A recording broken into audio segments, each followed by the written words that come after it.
Bismillahirrahmanirrahim. Assalamualaikum warahmatullahi wabarakatuh. Syukur alhamdulillah kita bisa berjumpa lagi di channel ini. Sholawat dan salam selalu dan tetap tercurahkan kepada junjungan kita Nabi besar Muhammad sallallahu alaihi wasallam. Allahumma sholli ala sayyidina Muhammad wa ala ali sayyidina Muhammad. Harapan dan doa saya semoga saudaraku semuanya selalu diberikan kesehatan, dilapangkan rezekinya, diampuni dosa-dosanya, dan dipanjangkan umurnya. Amin ya rabbal alamin.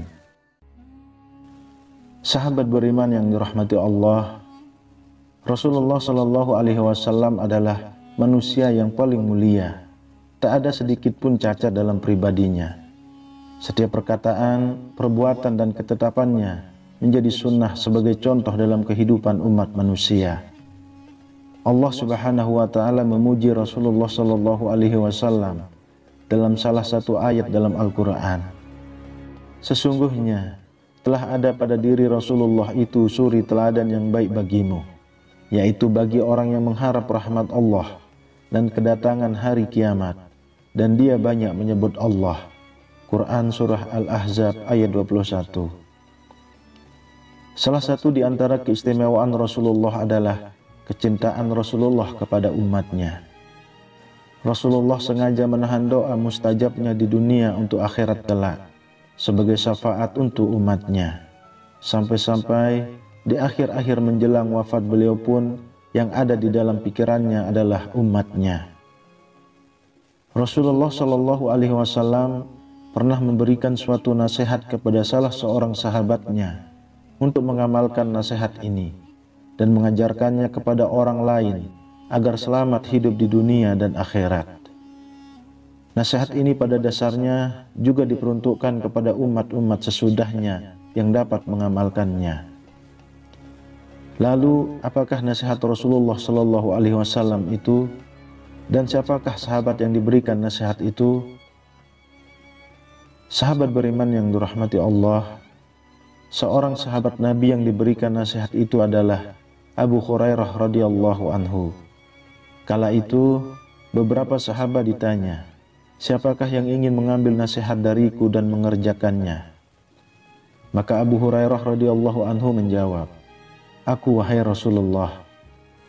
Hal ini disebut dalam sebuah hadis yang diriwayatkan oleh Imam At-Tirmizi dan dihasankan oleh Al-Albani rahimahullah.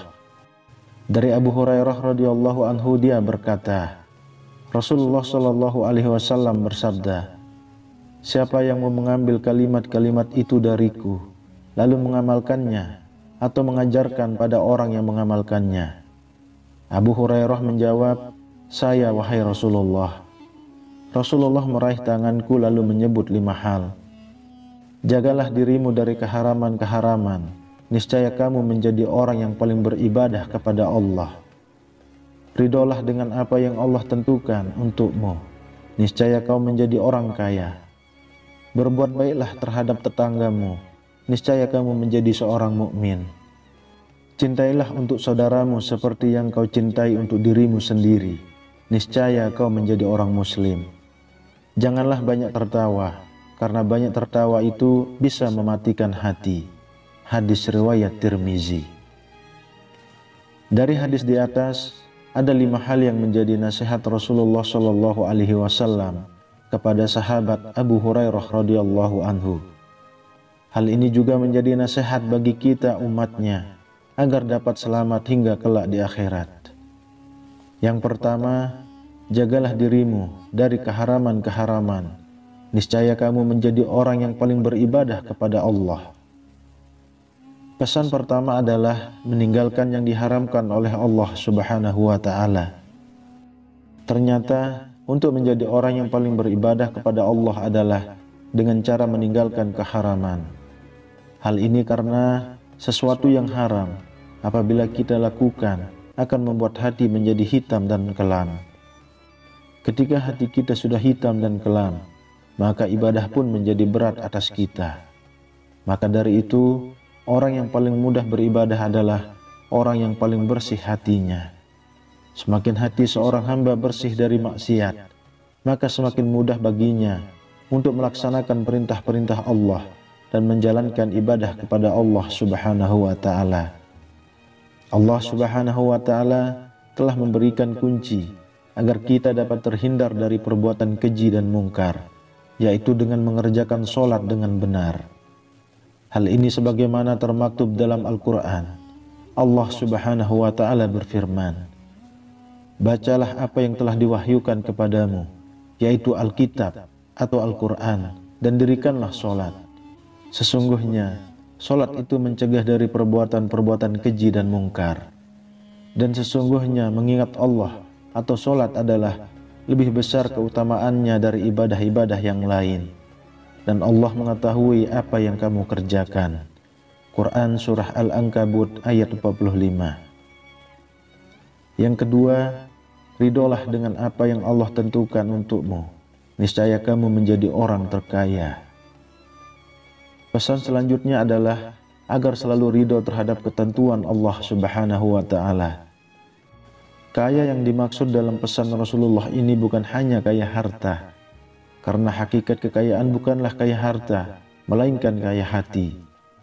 Rasulullah Shallallahu Alaihi Wasallam bersabda, "Bukanlah kekayaan itu karena banyaknya harta, akan tetapi kekayaan itu adalah kaya hati." Hadis riwayat Ibnu Majah. Orang yang kaya hati adalah orang yang paling qanaah. Ia selalu merasa puas dengan apa yang Allah berikan kepadanya. Orang yang kaya hati adalah orang yang tidak akan pernah merasa iri dan dengki kepada orang yang diberikan oleh Allah nikmat yang lebih darinya. Orang yang kaya hati adalah orang yang selalu bersyukur walaupun Allah berikan sedikit kepadanya. Orang yang kaya hati adalah orang yang selalu melihat ke bawah untuk urusan dunia dan melihat ke atas untuk urusan akhirat. Ridho kepada ketentuan Allah merupakan sesuatu keharusan, dan sesungguhnya itulah yang terbaik bagi kita. Allah Subhanahu wa Ta'ala berfirman, "Boleh jadi kamu membenci sesuatu, padahal ia amat baik bagimu. Dan boleh jadi pula kamu menyukai sesuatu, padahal ia amat buruk bagimu. Allah mengetahui, sedang kamu tidak mengetahui." Quran Surah Al-Baqarah ayat 216. Yang ketiga, berbuat baiklah terhadap tetanggamu, niscaya kamu menjadi seorang mukmin. Mukmin berarti orang yang beriman. Baiknya keimanan seseorang bisa dirasakan oleh orang-orang yang terdekat dengannya atau oleh lingkungannya. Rasulullah Shallallahu Alaihi Wasallam pernah menyampaikan bahwa tidaklah dikatakan beriman bagi seseorang sebelum ia berkata baik, memuliakan tamu dan tetangganya. Hal ini sebagaimana termaktub dalam sebuah hadis.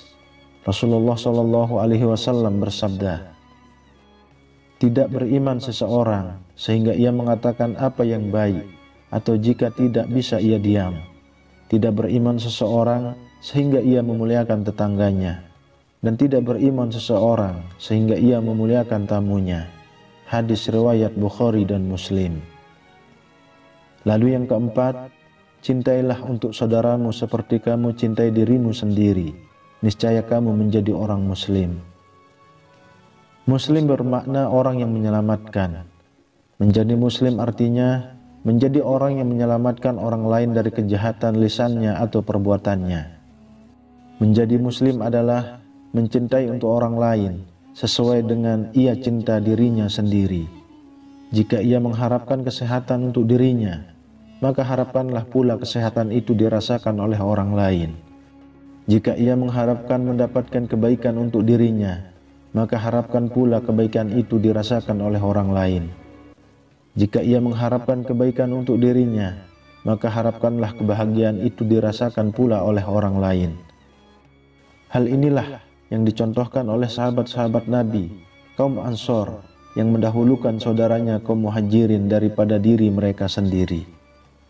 Tentang hal ini telah diabadikan oleh Allah Subhanahu wa taala dalam Al-Qur'an. Allah Subhanahu wa taala berfirman, "Dan orang-orang yang telah menempati kota Madinah dan telah beriman, kaum Ansor sebelum kedatangan mereka, kaum Muhajirin.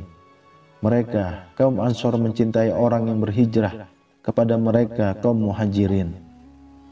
Dan mereka, kaum Ansor, tiada menaruh keinginan dalam hati mereka terhadap apa-apa yang diberikan kepada mereka, kaum Muhajirin. Dan mereka mengutamakan orang-orang Muhajirin atas diri mereka sendiri, sekalipun mereka dalam kesusahan. Dan siapa yang dipelihara dari kekikiran dirinya, mereka itulah orang-orang yang beruntung." Quran Surah Al-Hasyr ayat 9. Kemudian yang kelima, jangan banyak tertawa, karena banyak tertawa itu bisa mematikan hati. Islam mensyariatkan kaum muslimin untuk banyak tersenyum, karena tersenyum juga merupakan sedekah. Dan Islam melarang banyak tertawa, karena segala sesuatu yang berlebih-lebihan atau melampaui batas akan membuat hati menjadi mati. Dalam hadis yang diriwayatkan oleh Aisyah radhiyallahu anha, bahwa dia berkata, "Saya tidak pernah melihat Rasulullah SAW tertawa terbahak-bahak, sehingga kelihatan tenggorokan beliau. Beliau biasanya hanya tersenyum." Hadis riwayat Bukhari dan Muslim. Rasulullah SAW bersabda, "Janganlah kalian banyak tertawa, karena banyak tertawa akan mematikan hati." Hadis riwayat Tirmizi. Menurut Imam Al-Ghazali, jika hati mati, hati tak akan bisa menerima peringatan Al-Quran dan tidak akan mau menerima nasihat yang baik. Sahabat beriman yang dirahmati Allah, demikianlah nasihat yang diberikan oleh Rasulullah SAW kepada Abu Hurairah radhiyallahu anhu, dan secara tersirat juga diberikan untuk umatnya. Semoga adanya video ini dapat memberikan tambahan ilmu agar menjadikan kita sebagai umat yang lebih baik ke depannya. Amin ya rabbal alamin. Wallahu a'lam bissawab. Assalamualaikum warahmatullahi wabarakatuh.